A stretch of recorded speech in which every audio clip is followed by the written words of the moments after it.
What's up, guys? It's Fish and Tixit, and today I'm going to be showing you the Rapala knot. Alright guys, one of the main benefits of the Rapala knot is the fact that if you use a fixed knot on a lure, it doesn't have any room to move around, and the motion of the lure is non-lifelike. But if it has ability to move and it catches on a branch, it'll move around it, kind of like an actual shad would in a pond, or whatever you happen to be using, whether it be a spinnerbait, a crankbait, or a jerkbait.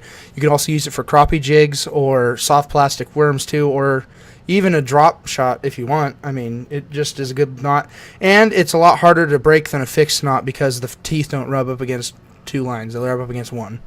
Okay, and now I'm going to be showing you guys how to actually tie this rigging.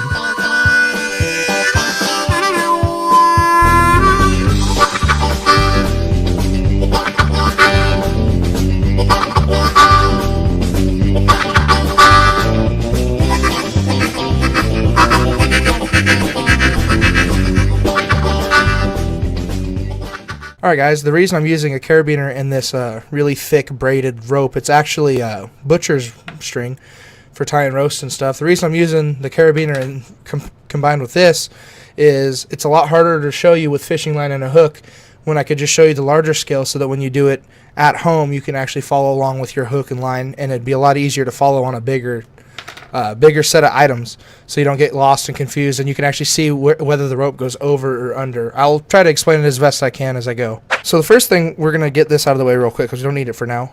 The first thing you're going to want to do is you're going to take your long length of string or rope or line or whatever you're trying to practice this knot on, and you're just going to do a simple overhand knot.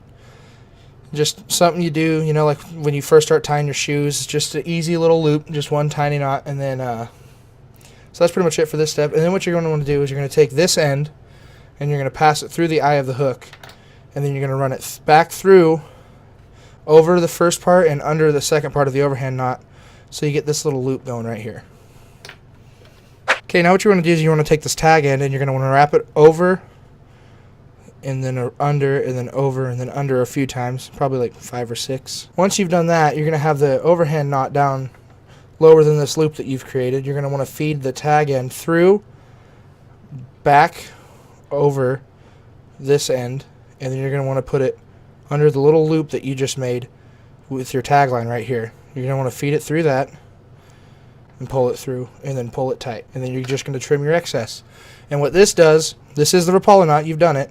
This allows for the lure to have more free floating motion in order, so if you're doing quick burst of speed, it'll pull, it'll sink through, and it'll keep floating slower.